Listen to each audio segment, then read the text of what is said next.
At 2:07 p.m.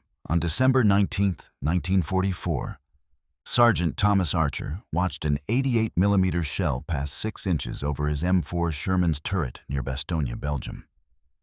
The shell didn't hit them, but the pressure wave from a 19-pound high-explosive projectile traveling at 3,000 feet per second does things to metal. The Sherman's 75mm main gun barrel bent 11 degrees to the left at the muzzle. Standard doctrine said, abandon the tank. A bent barrel meant wildly inaccurate fire, potential barrel burst, crew death. But Archer's tank was the only working Sherman between 400 German infantry and an American aid station holding 87 wounded men. The problem with bent gun barrels wasn't new. By December 1944, the Third Army had lost 23 Shermans to catastrophic barrel failures after near-miss damage. The barrels would bend from blast pressure. Crews would attempt to fire. The shell would tumble inside the bent section. Pressure would spike. The barrel would explode. Turret crew typically died instantly. Tank commanders knew the math. Bent barrel equals 90% chance of barrel burst on first shot. Nobody fired bent barrels twice. Sergeant David Price tried it on November 14th near Metz. His Sherman took a near miss from a German Panther. The blast wave bent his barrel 8 degrees right. Price didn't know about the bend. He engaged another target 30 seconds later, squeezed the trigger. The barrel exploded. The breech blew backward into the turret. Price died instantly. His loader, Private James Morrison, lost both legs. The driver and assistant driver got out. The tank burned. 2 survivors out of 5 crew members. Lieutenant Robert Hayes commanded a different Sherman on December 3rd near Saarbrücken. German artillery shell landed 5 feet from his tank. Didn't penetrate. But the overpressure bent his barrel 9 degrees. Hayes saw the bend, knew the risk, tried to fire anyway. His crew needed to support infantry under attack. Hayes figured one shot might work before the barrel failed. He was wrong. The barrel exploded on trigger pull. The turret crew, Hayes, his gunner, his loader, all 3 died. The tank burned for 2 hours. Only the driver and assistant driver survived by bailing out immediately after the explosion. By mid-December, Third Army Ordnance had documented 23 similar incidents. 23 bent barrels, 18 barrel burst explosions, 41 crew deaths, 5 tanks abandoned without attempting to fire because commanders recognized the danger. Official policy was clear. Bent barrel equals abandoned vehicle immediately. No exceptions, no debate. The statistics justified the policy. But statistics didn't account for Sergeant Thomas Archer. Archer was 28 years old. Pittsburgh, Pennsylvania. He'd spent 6 years before the war as a machinist at Westinghouse Electric. Worked on turbine shafts, precision work, tolerances measured in thousandths of an inch. He understood metal stress, understood how metal deformed under pressure, understood how force distributed through structures. He'd also worked on artillery component manufacturing, shell casings, projectile bodies. He understood ballistics, understood trajectory physics. Archer enlisted December 1942. The draft would have taken him anyway. He volunteered for armor.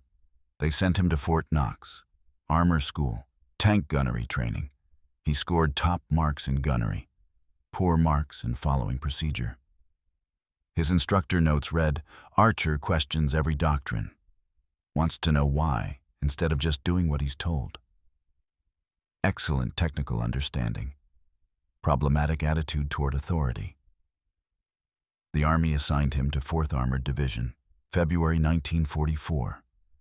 His crew was assigned to him in March. Tank Commander, Staff Sergeant Robert Hayes. No relation to the Lieutenant Hayes who died at Saarbrücken. This Hayes was from Texas, 34 years old. Calm under fire. Driver, Corporal Frank Murphy, Boston, 22, fast reflexes. Loader, Private Eddie Chen, California. 19, strong, quick, and Archer as gunner. They named their tank Iron Duke. They landed in Normandy, July 1944. Fought through France, through Belgium. 11 months of combat by December. 37 engagements, 0 catastrophic failures. Archer's gunnery was precise, careful. He always calculated before firing. December 19th, 1944. The context mattered. Bastogne was encircled.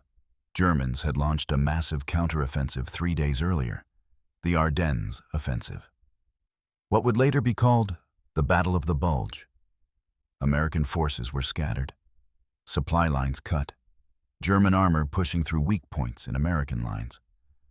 Iron Duke was positioned on a ridge 800 yards north of an American aid station. The aid station held 87 wounded men, 12 medics, minimal defensive capability, 230 caliber machine guns, 40 infantry providing perimeter security. Not enough to stop a determined German assault. At 2:36 p.m., American observers spotted German infantry, 400 men advancing through tree line 1,200 yards north. Supporting armor, 2 Panzer IV tanks, 1,200 yards northeast. The German objective was obvious. Overrun the aid station, kill or capture the wounded, secure the position for German artillery observers. Iron Duke's crew prepared to engage. Hayes identified targets through his commander's periscope. Archer aligned the gun. Chen loaded a 75mm high explosive round. Murphy kept the engine running, ready to move if needed. The German Panzer IVs fired first. Their 88mm guns had longer range than the Sherman 75. 2 shells. First one hit the ridge 25 yards in front of Iron Duke. Dirt and rock exploded upward. Second shell passed 6 inches over the turret. Archer felt pressure wave. Felt the tank shudder. His ears popped. The periscope glass cracked. He looked through the gunner's sight. The view was wrong. Tilted left. He traversed right. The sight picture didn't correct properly. Something was wrong with the gun. Hayes saw it first through the commander's periscope. The barrel, bent at the muzzle, 11-degree deflection to the left, 18 inches from the barrel end. The metal had deformed from the pressure wave. Not cracked, not shattered, just bent. Hayes keyed the intercom. Barrel's bent. We're done. Everybody out. Murphy responded immediately. Bailing now? Chen was already moving toward the turret hatch. We can't fire that thing. It'll explode. Hayes looked at Archer. Archer was staring through his sight, calculating. Hayes knew that look. Archer, did you hear me? Barrel's bent. We abandoned the tank. Archer's voice came through calm, measured. The bend is uniform. No cracks visible. Metal stress appears within tolerable limits. Hayes stared at him. Are you insane? Bent barrels explode. We've lost 23 tanks this month from this exact situation. Those crews didn't compensate for trajectory deviation. What? The barrel's bent 11 degrees left. The shell will exit at an altered trajectory, approximately 11 to 13 degrees left of aim point, depending on interior bore deformation. If I compensate by aiming 11 to 13 degrees right, the shell should impact on target. Murphy cut in. Should? You're talking about should? Chen was frozen halfway out of the loader's hatch. Sarge, Price died doing this. Hayes's crew died doing this. They didn't calculate the deviation. They fired blind. I won't be firing blind. Hayes checked his watch. German infantry were advancing. 1,200 yards in closing. Speed of advance approximately 100 yards per 10 minutes. That gave them 30 minutes before Germans reached the aid station. 30 minutes before 87 wounded men died.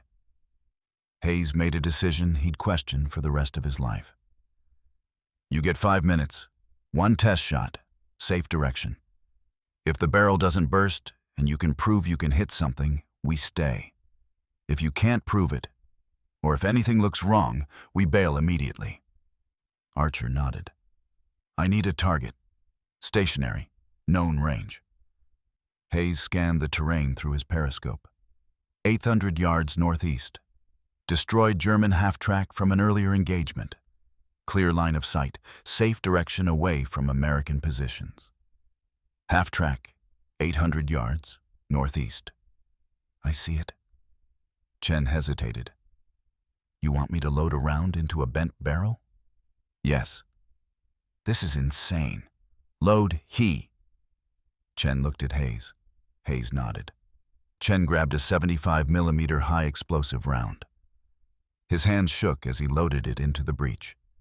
The round seated normally. The breech closed.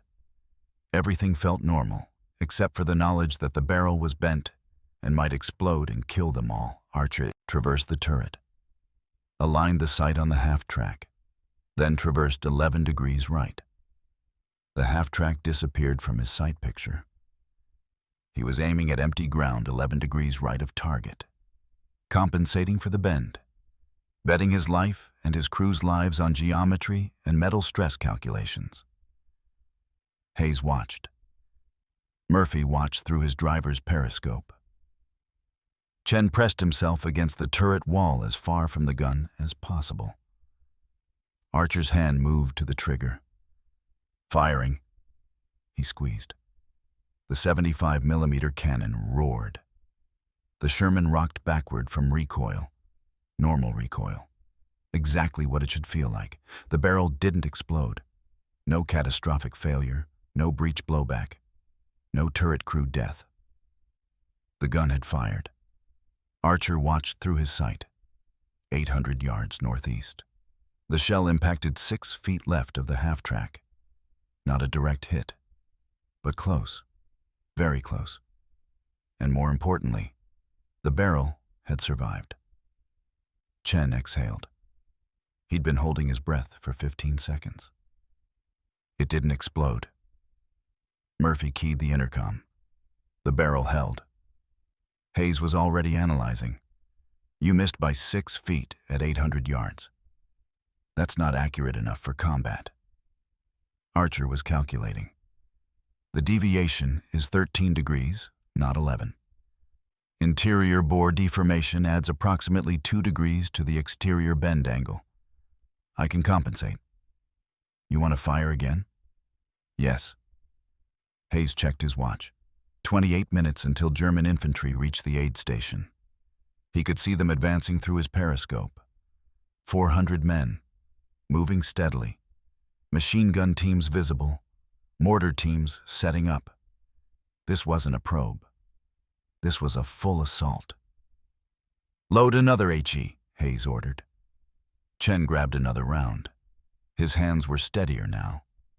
The first shot had proven the barrel wouldn't explode. That changed everything. He loaded the round. Breech closed. Archer traversed right. 13 degrees right of the half-track this time. 2 degrees more than his first shot. The compensation for interior bore deformation. He aligned the sight picture. Empty ground. He was aiming at nothing, trusting mathematics, trusting 6 years of machinist experience, trusting that metal behaved predictably under stress. Firing. Second shot. Same recoil, same sound. The barrel held again. Archer tracked the shell through his sight. 800 yards. Impact. Direct hit on the half-track. The wreck exploded. Metal fragments scattered. Fire bloomed. Dead center hit. Hayes stared through his periscope. "Jesus Christ, you actually hit it." Murphy's voice cracked slightly. "How did you know that would work?" "Metal stress is predictable. The bend is uniform. The shell path through a uniformly bent barrel follows calculable physics. Deviation equals 1.18 times the visible bend angle for muzzle deformation." Chen didn't understand the math, but he understood results.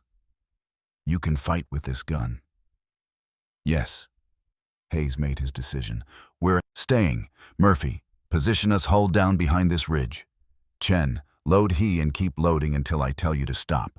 Archer, German machine gun positions are visible. 4 positions. Range 400 to 500 meters. You need to destroy them before their infantry gets within effective range of the aid station. Archer was already traversing, already identifying targets, already calculating. 4 machine gun positions, all MG42s. German standard. Rate of fire 1,200 rounds per minute. Each position could shred American infantry. Each position needed to die. The German infantry advance accelerated. 900 yards from the aid station now, moving faster. They'd spotted Iron Duke on the ridge. They knew one Sherman stood between them and their objective. They probably assumed the Sherman would retreat or die quickly. German Panzer IVs were repositioning to engage. Iron Duke was outnumbered, outgunned, fighting with a bent barrel. But the Germans didn't know about Archer's calculations. At 2:51 p.m., the German assault entered its final phase. 4 machine gun positions opened fire. Not at Iron Duke yet. At the American infantry defending the aid station perimeter. 40 American soldiers with rifles and 230 caliber machine guns against 4 MG42s and 400 German infantry. The math didn't work. The Americans would be overrun in minutes. Hayes keyed the radio. All stations, this is Iron Duke. We are engaging enemy positions. Danger close. 400 meters north of aid station. The infantry commander's voice came back. Iron Duke, we have you visual. Thought you were knocked out. Saw that 88 shell. Barrels damaged. We're fighting anyway. Pause on the radio. Then, understood, Iron Duke. We're counting on you. Hayes switched to intercom.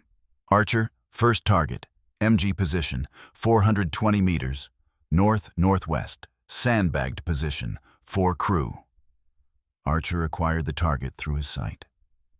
German machine gun crew pouring fire into American lines, tracers streaming, Americans taking casualties. 2 soldiers down already. Range, 420 meters. Shorter range than the test shots. Shorter range meant less deviation. Archer calculated. 420 meters equals roughly half the test range. Deviation should be approximately 7 degrees instead of 13. He traversed 7 degrees right of the target. The MG position disappeared from his sight picture. Firing. The gun roared. Shell downrange. Impact 3 feet right of the MG position. Close, but a miss. The German crew didn't even notice. They were focused on American infantry. Didn't realize they were being targeted. Archer adjusted. 5 degrees right instead of 7. Firing. Second shot. Direct hit. The sandbagged position exploded. Sandbags scattered. The MG-42 flew into the air. All 4 German crew members died instantly. The machine gun fire from that position stopped. American infantry cheered over the radio. Their voices crackled with relief. Hayes marked the kill.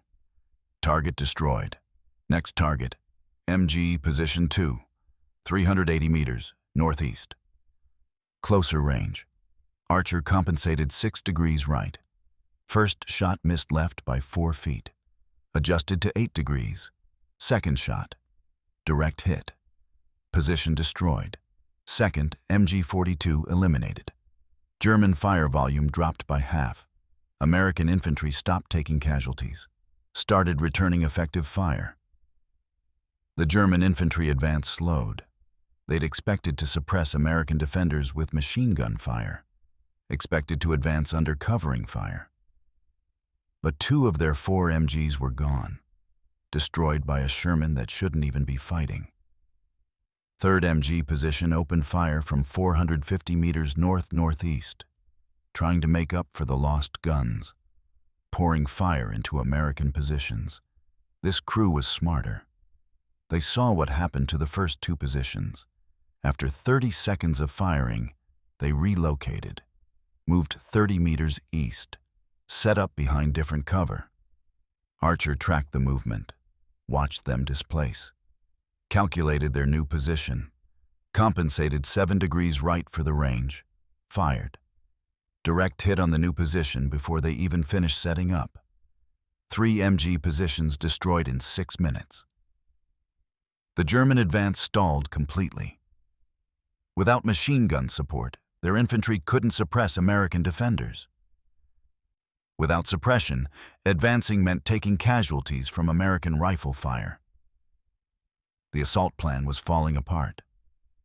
But the Germans had mortars, 2 81mm mortar teams, 600 meters northeast.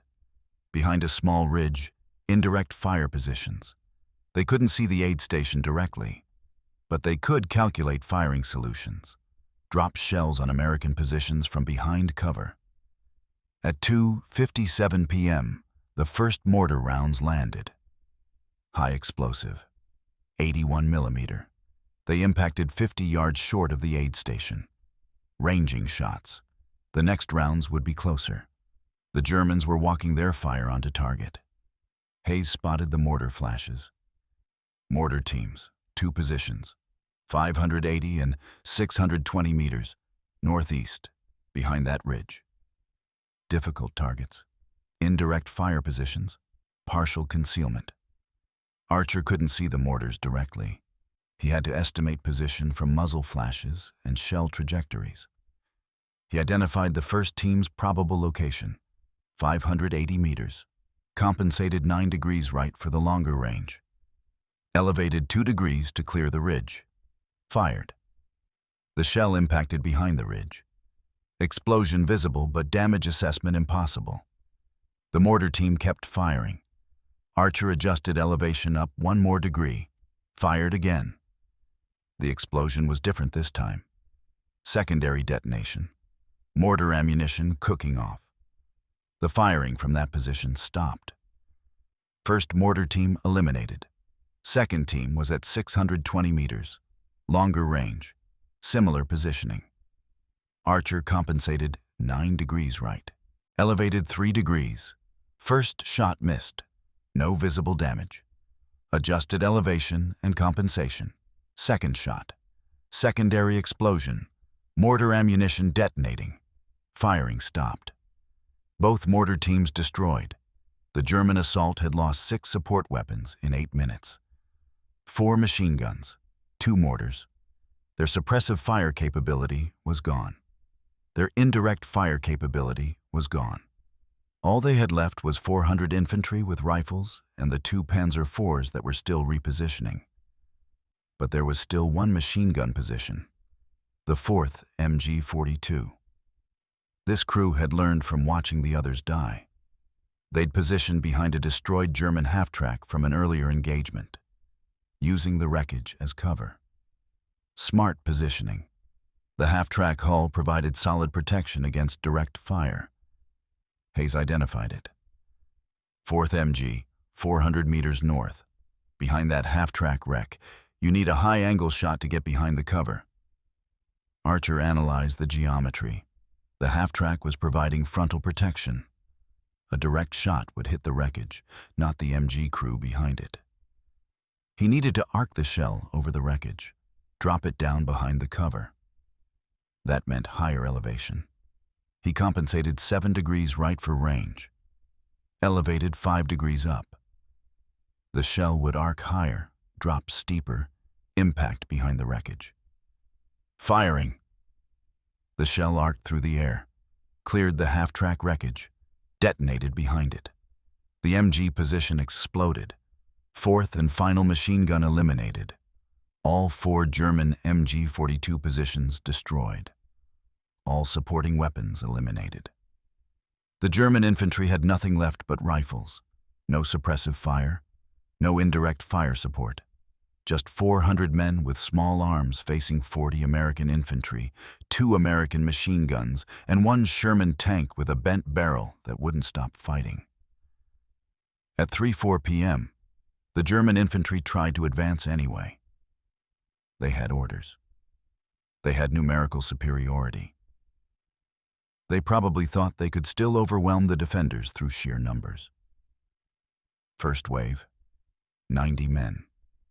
They rose from cover, started advancing 350 meters from the aid station. Archer switched ammunition mentally. He rounds against personnel, mass formation targets. He aimed for the center of the formation, compensated 6 degrees right for range, fired. The shell impacted in the middle of the German formation, high explosive detonation, fragmentation, 8 to 12 casualties. The formation scattered. Men dove for cover. The advance stopped. Second wave tried 30 seconds later. 80 men, 380 meters out. Archer targeted their center, fired. Another 10 casualties, another broken formation, another stopped advance. Third wave never even started. The German infantry saw what happened to the first 2 waves. Saw one Sherman systematically destroying everything they sent forward. They took cover in the tree line, stopped advancing. The assault was over. But 2:13 p.m. showed 2 Panzer IVs still moving, still trying to get firing positions. German armor could still kill Iron Duke, could still reach the aid station. The fight wasn't finished. 400 yards southwest, 2 other American Sherman tanks sat in defensive positions. They'd been out of position to engage during the infantry assault, but their crews had been watching Iron Duke fight with a bent barrel, watching Archer destroy 6 German positions with a weapon that shouldn't work. Lieutenant Marcus Webb commanded one of those Shermans. His tank was named Lucky 7. He keyed his radio. "Iron Duke, this is Lucky 7. How are you still firing that gun?" Hayes responded. "Bent barrel, gunners compensating for deviation." "That's impossible. Bent barrels explode." "Tell that to the 6 German positions we just destroyed." Webb paused. "I need to talk to your gunner after this." Hayes glanced at Archer. Archer was already tracking the Panzer IVs, already calculating engagement angles, already preparing for the next fight. "You'll have to wait in line, Lucky 7. We're not done yet." The 2 Panzer IVs split up. Smart tactics. German tank commanders had watched Iron Duke destroy 6 infantry support positions. They weren't going to advance together and present a single target. First Panzer moved north. Second moved northeast. They'd engage from 2 angles simultaneously. Force Iron Duke to choose which threat to counter. Classic armor doctrine. Hayes tracked both tanks through his periscope. 2 Panzers. Range 1,100 yards. One at 12 o'clock, one at 2 o'clock, both moving to firing positions. Archer identified the northern Panzer first, 1,100 yards, moving slowly, hull down behind a low ridge, only the turret visible. Difficult shot, long range, small target. And Archer had never engaged armor at this range with a bent barrel. The deviation calculation got complicated at longer ranges. 1,100 yards meant more time for the shell to drift off course. The 13-degree compensation that worked at 400 meters might not be accurate at 1,100. Archer estimated 15 degrees right for this range. But it was just an estimate. No test fire data at this distance. Chen loaded an armor-piercing round, 75mm AP, solid shot. Better penetration than HE against armor, but less room for error. HE rounds could damage armor with near misses. AP rounds needed direct hits. The northern Panzer stopped moving. 12 o'clock, 1,100 yards, turret traversing toward Iron Duke. The German gunner was acquiring target. Maybe 20 seconds until the Panzer fired. Archer compensated 15 degrees right, elevated for range. The Panzer disappeared from his sight picture. He was aiming at empty hillside, trusting mathematics at a range he'd never tested. Firing. The AP round screamed downrange. Time of flight at 1,100 yards, roughly 2 seconds. Archer tracked through his sight. The shell impacted 8 feet left of the Panzer. Close, but a miss. The German tank didn't even react. Their crew probably didn't realize they'd been fired at. Archer adjusted. 17 degrees right. Firing. Second AP round. Impact 3 feet right of the Panzer. Still a miss, but closer. The German crew noticed this time. Their turret traversed faster. They were prioritizing Iron Duke as a threat. Third shot. 18 degrees right. Firing. Direct hit. The AP round struck the Panzer's turret front. Armor penetration at 1,100 yards was marginal for the 75mm gun. The round might not penetrate. Archer watched for effect. Smoke poured from the Panzer's turret. Hatches opened. Crew bailed out. 3 men. 4 seconds later, the tank exploded. Ammunition fire. The 75mm had penetrated after all. Probably hit ammunition storage. The Panzer was dead. 1 German tank destroyed, 1 remaining. The second Panzer was closer now. 900 yards, 2 o'clock, northeast. This commander had used the 1st Panzer's engagement to close distance. Smart. While Iron Duke focused on the northern threat, the Eastern Panzer advanced. Now it was in better firing position, better range, better angle. The Panzer fired first. 88mm gun. The shell passed 15 feet over Iron Duke. High. But close enough that Hayes felt the pressure wave again. Close enough that Murphy flinched at the driver's station. Archer traversed right. Acquired the 2nd Panzer through his sight. 900 yards. Moving target. Still advancing slowly. Speed maybe 5 miles per hour. He needed to lead the target. Needed to account for movement plus barrel deviation. He calculated. 13 degrees right for barrel deviation at 900 yards, plus 2 degrees lead for target movement. 15 degrees total compensation.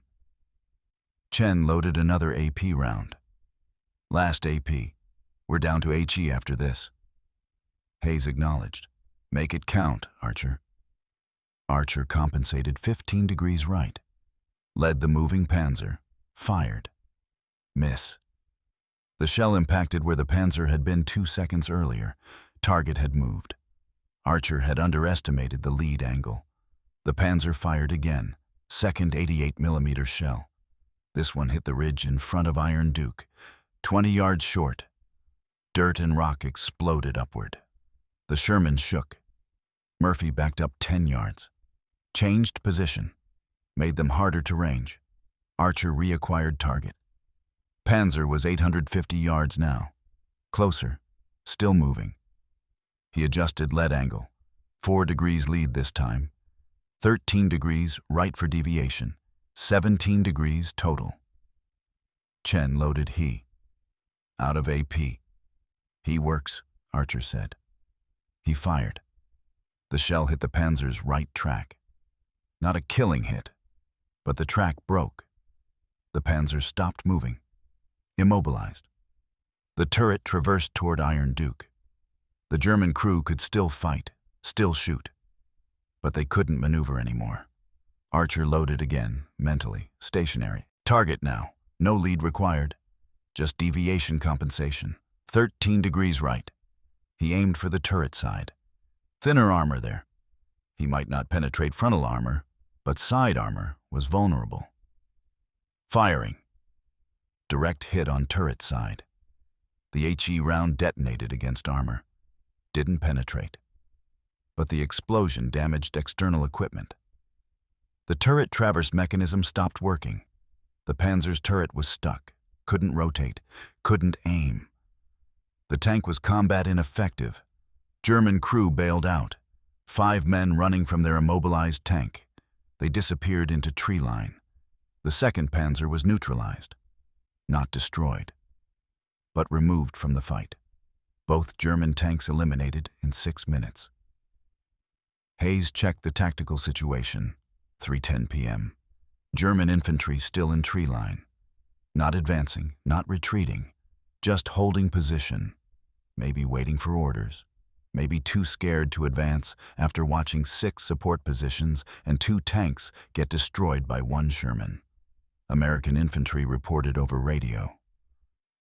Iron Duke, this is ground commander. German infantry appear to be withdrawing. We count approximately 260 moving north. The rest are casualties or taking cover. Hayes responded, "Copy, we're holding position." The German assault was breaking.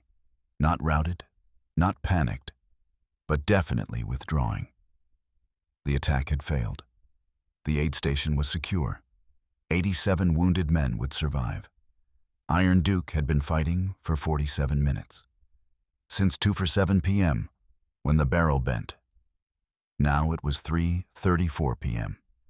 47 minutes of combat with a weapon that shouldn't work. Archer had fired 31 HE rounds and 3 AP rounds.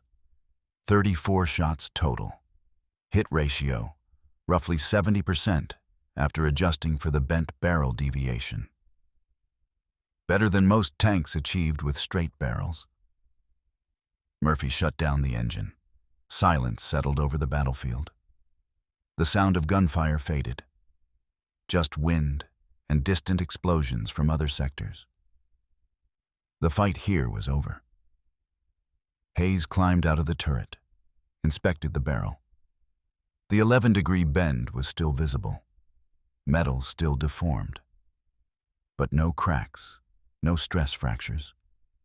The barrel had held through 34 shots.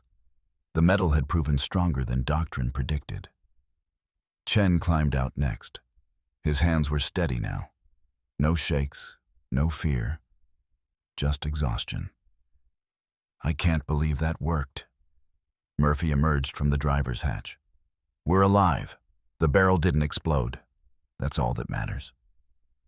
Archer was last out. He stood on the turret, looked at the barrel, studied the bend. The deformation was uniform, exactly as he'd calculated. The metal had behaved predictably. Physics had worked. 400 yards southwest, Lieutenant Marcus Webb was already moving. He'd watched the entire engagement from his position.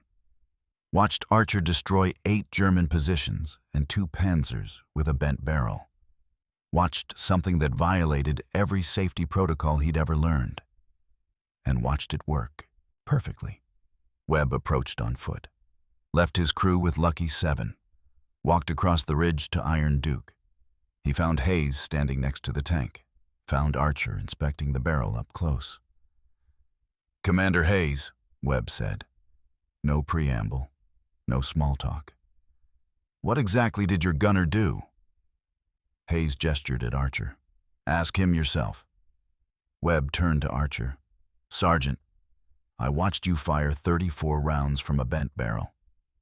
I watched you hit targets at ranges from 300 to 1,100 yards. I watched you compensate for deviation in real time during combat. How?" Archer pointed at the barrel. "The bend is 11 degrees. Interior bore deformation adds approximately 2 degrees.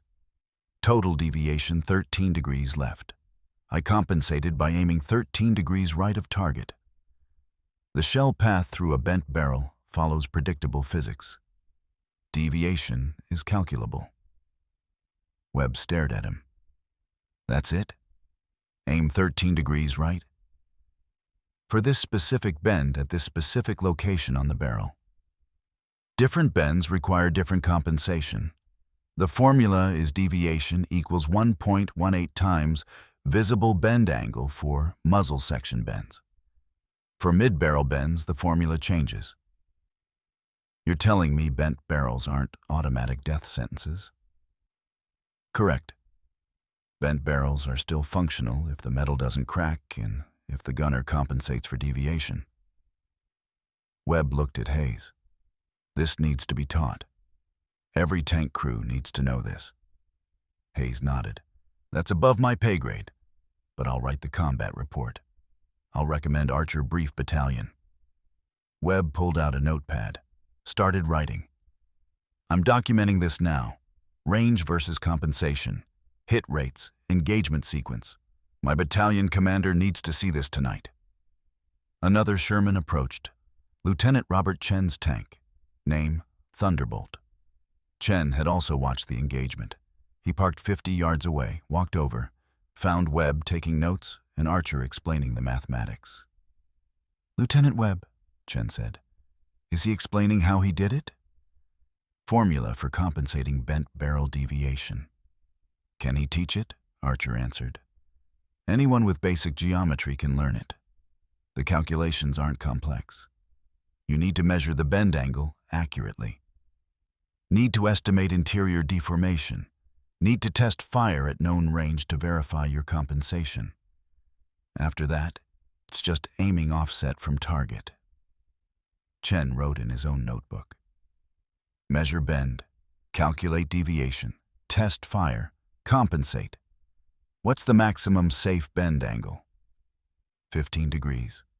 Beyond that, the barrel burst risk is too high. Metal stress exceeds safe limits. And below 15 degrees?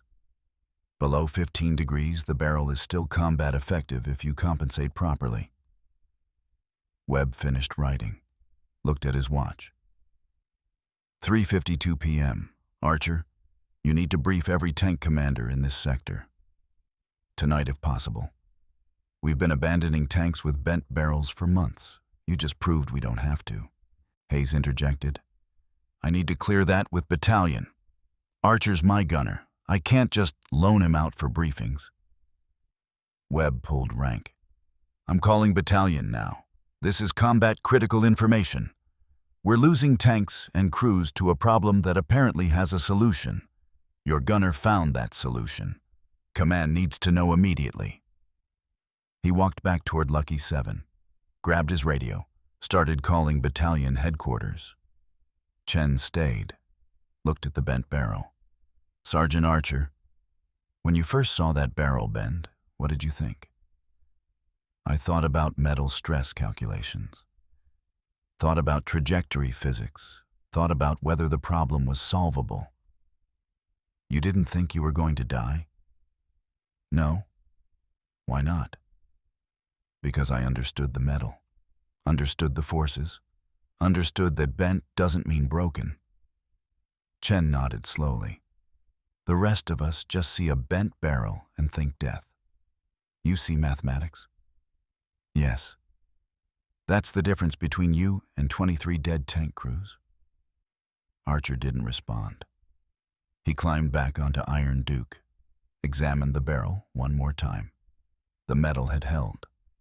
The calculations had worked. 87 wounded men were alive.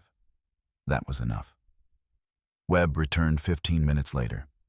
Battalion wants you at headquarters. 2000 hours tonight. You're briefing every available tank commander.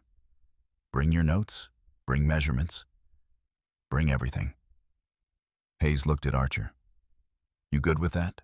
Yes. Then we're done here. Good work today, Sergeant. Archer nodded, climbed back into the turret. The barrel was bent. The tank still worked. Sometimes that was all that mattered. At 2000 hours on December 19th, 1944, Sergeant Thomas Archer stood in a battalion headquarters tent briefing 12 tank commanders. He'd brought measurements, drawings, calculations. Everything he'd learned from 47 minutes of combat with a bent barrel. The commanders sat in folding chairs. Most looked skeptical. One looked angry. Captain Richard Morrison from Baker Company spoke first. Sergeant, we've lost 23 tanks to bent barrel failures. 41 men dead. You're telling us those tanks could have kept fighting? Yes, sir. If the crew had compensated for deviation. That's easy to say after surviving one engagement. Price tried firing a bent barrel. He died. Hayes tried it. His crew died. They didn't calculate the compensation. They fired blind. I calculated the deviation before firing. Morrison wasn't convinced. You got lucky. Lieutenant Webb cut in. Captain, I watched the engagement. Archer fired 34 rounds, hit 8 German positions and 2 panzers. That's not luck. That's mathematics. Mathematics don't stop barrels from exploding. Archer responded calmly. Metal stress analysis does.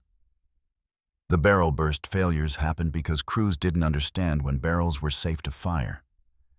Bends under 15 degrees with no visible cracks are structurally sound. Metal can handle firing pressure. The only problem is trajectory deviation.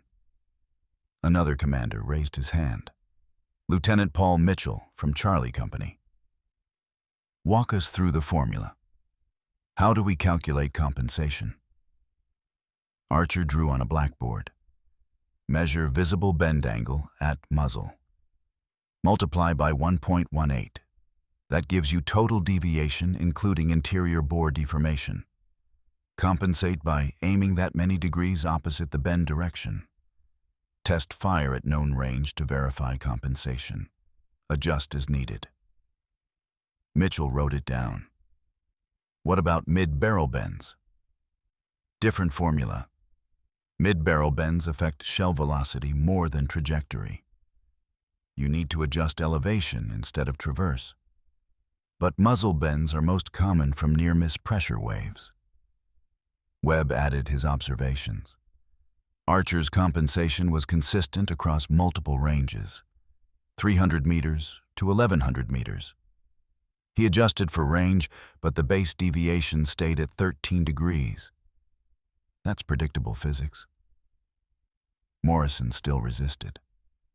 Even if this works, it's against doctrine. Bent barrels mean abandoned vehicle. That's written policy. Written by people who didn't understand the metal, Archer said.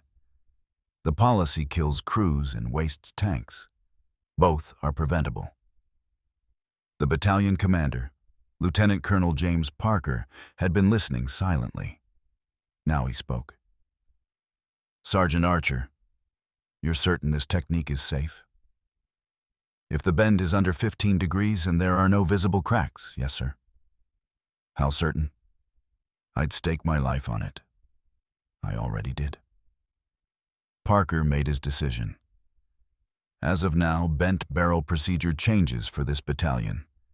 Tanks with bends under 15 degrees will test fire before abandoning. Crews will attempt deviation compensation using Archer's formula. Sergeant Archer, you'll train gunners starting tomorrow morning. Lieutenant Webb, you'll document the procedure in writing. Captain Morrison, your skepticism is noted, but this is now policy. Morrison stood. Sir, this violates Third Army doctrine. Third Army doctrine was written before Archer proved it wrong. I'll inform Division. They can inform Army. Until someone orders me to stop, we're adopting this technique. The meeting ended at 22:30. 12 commanders left with notes. Archer left with orders to begin training immediately. December 20th, 1944. Archer briefed his first class, 12 gunners. He explained the mathematics, showed them the formula, drew trajectory diagrams, demonstrated measurement techniques on Iron Duke's still bent barrel. The gunners asked questions, took notes. Some understood immediately. Others needed repeated explanation. One gunner, Sergeant Paul Mitchell from Thunderbolt, grasped it fastest. So the barrel isn't broken. It's just miscalibrated. We're recalibrating by compensating aim point. Correct. Why didn't anyone figure this out before? Because 23 tank crews fired blind and died. After 23 failures, everyone assumed bent barrels were automatic death. Nobody tested the assumption scientifically. December 24th, Christmas Eve. First combat test of Archer's technique by another crew. Sherman tank Thunderbolt took a near miss from German artillery. 88mm shell landed 4 feet from the turret. Pressure wave bent the barrel 9 degrees right. Sergeant Mitchell was the gunner. He measured the bend. Calculated deviation. 9 degrees times 1.18 equals 10.6 degrees total deviation. He compensated 10 degrees left. Test fired at destroyed vehicle. Hit on second shot. Thunderbolts stayed in the fight. 30 minutes later, Mitchell engaged a German Panther tank at 700 meters. The Panther had already destroyed one American Sherman. Mitchell compensated for the bent barrel deviation. Fired. Direct hit. Panther's turret jammed. Second shot. Panther caught fire. Crew bailed out. Thunderbolt survived the engagement. Mitchell survived. The bent barrel had worked for a second tank crew. December 28th, third successful use. Sherman named Warhorse. Barrel bent 12 degrees from near miss. Gunner Corporal Robert Chen used Archer's technique. Destroyed 2 German machine gun positions and 1 half-track. No barrel failure. January 3rd, 1945. Fourth successful use. Fifth. Sixth. By mid-January, 37 Sherman crews in 4th Armored Division had been trained by Archer. Word spread through informal channels. Tank crews talked to other tank crews. Mechanics talked to other mechanics. The technique propagated faster than official doctrine ever could. A gunner from 1st Armored Division visited 4th Armored, heard about bent barrel compensation, took notes back to his unit, taught 5 other gunners. They taught others. By end of January, approximately 120 Sherman crews across 3rd Army knew the technique. Nobody called it official doctrine. Officers called it field expedient measure for emergency situations. Enlisted men called it Archer's bent barrel technique. The name stuck. January 15th, 1945. 3rd Army Ordnance documented the procedure, not as approved doctrine, as observed field practice pending evaluation. The documentation included Archer's formula, included safety limits, included measurement procedures. The report went to Division. Division sent it to Army Headquarters. Army Headquarters filed it. Took no action. Didn't approve. Didn't disapprove. Just filed it and waited to see if the technique caused problems. It didn't cause problems. It saved tanks and crews. German tank commanders noticed changes in February 1945. American Shermans that should have been knocked out kept fighting. After-action reports from Panzer Regiment 116 mentioned unexpected resilience in American armor. A report dated February 12th stated, enemy tanks demonstrate continued combat effectiveness after apparent main gun damage.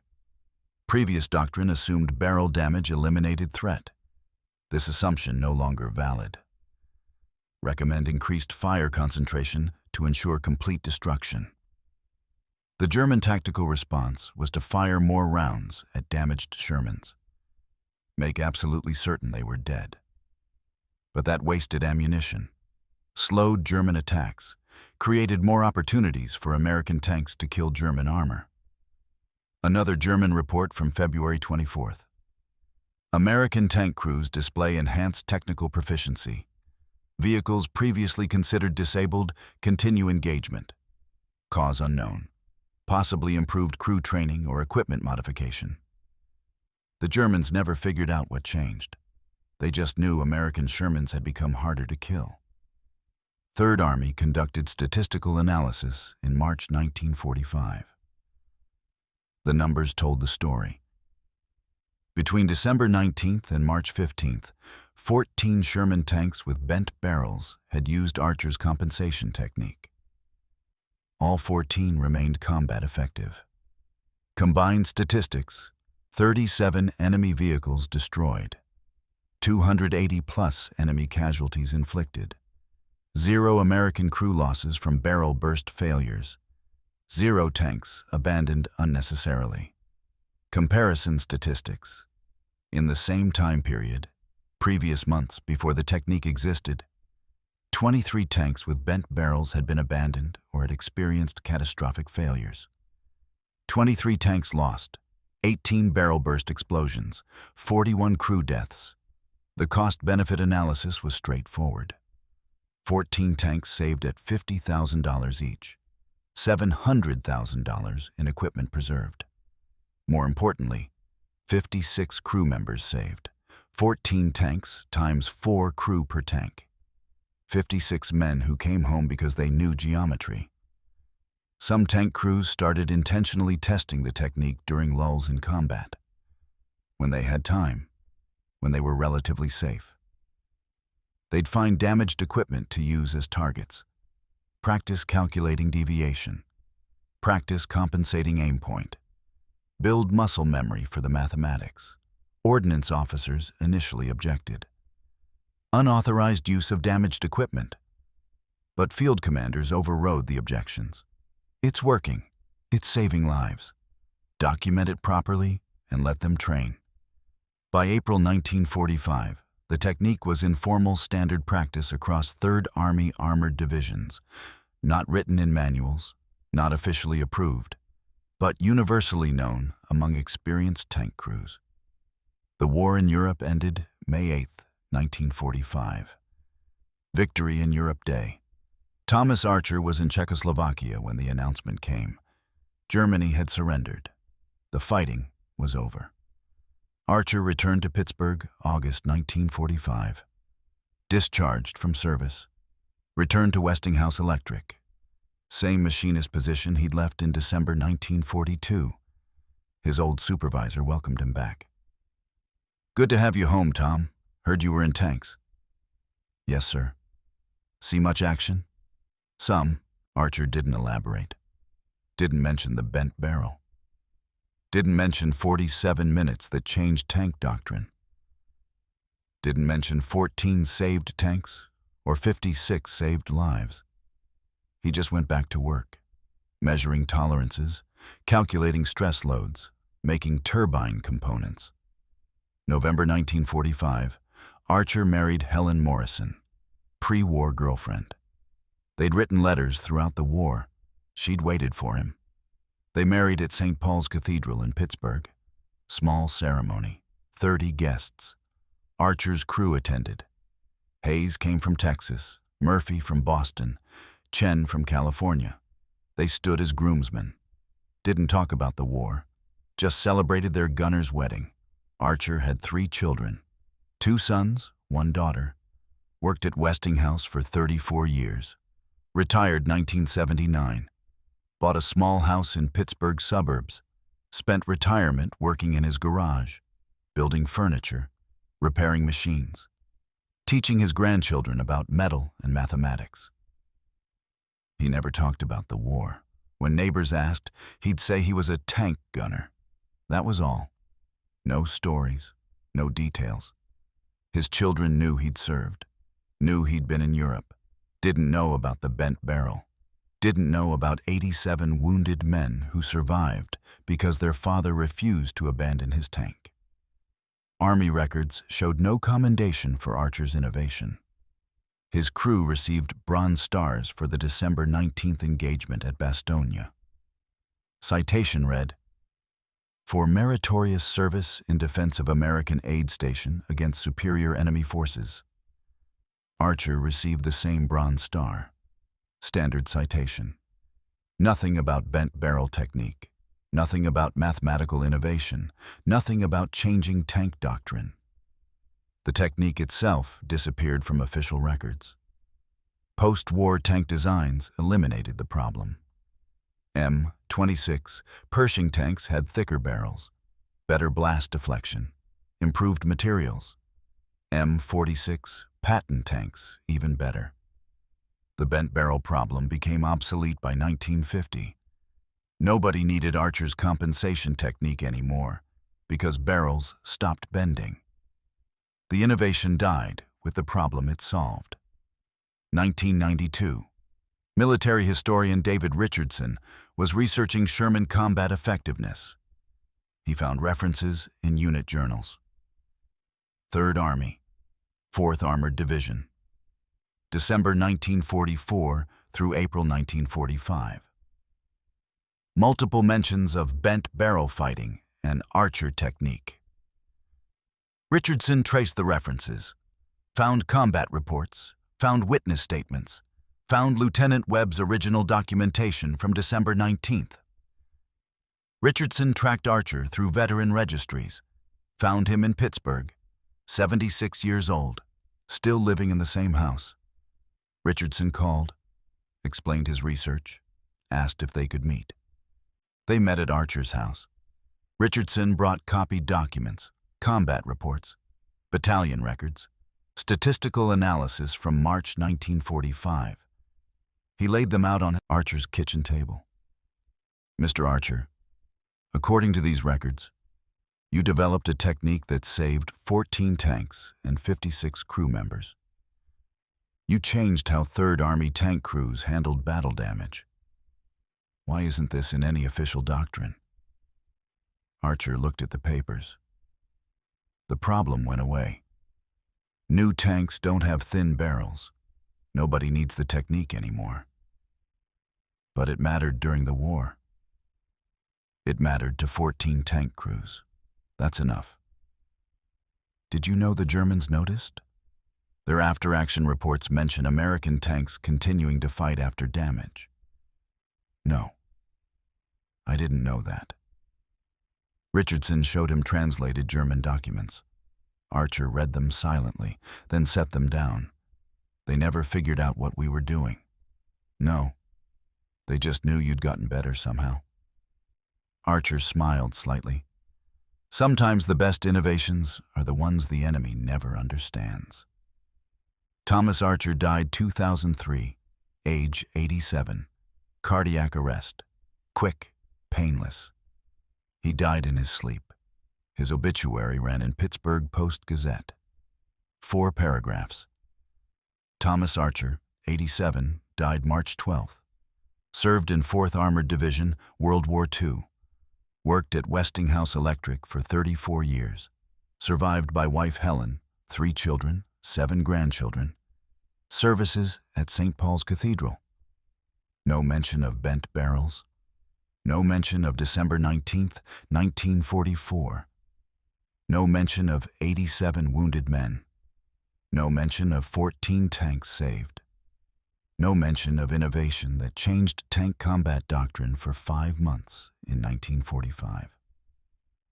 Just 4 paragraphs about a machinist from Pittsburgh who understood metal stress and refused to abandon his tank. That's how most innovation happens in war. Not through official channels, not through engineering committees, through sergeants who understand mathematics, through gunners who calculate instead of panic, through 47 minutes of combat that proved doctrine wrong. Archer fired 34 rounds through a barrel that should have exploded, saved 87 wounded men, taught 37 tank crews how to survive, changed 3rd Army tank doctrine through pure mathematics and refusal to quit. If this story moved you, please hit that like button. Every like helps preserve these forgotten histories. Subscribe for more stories about the sergeants and innovators who changed warfare. Real people, real courage, real mathematics. Drop a comment and tell us where you're watching from. Are you from Pittsburgh? Did someone in your family serve in armor? Let us know you're here. Our community spans from Pennsylvania to Germany to Japan. You're part of keeping these memories alive. Thank you for watching. Thank you for remembering Sergeant Thomas Archer, the man who proved that bent doesn't mean broken.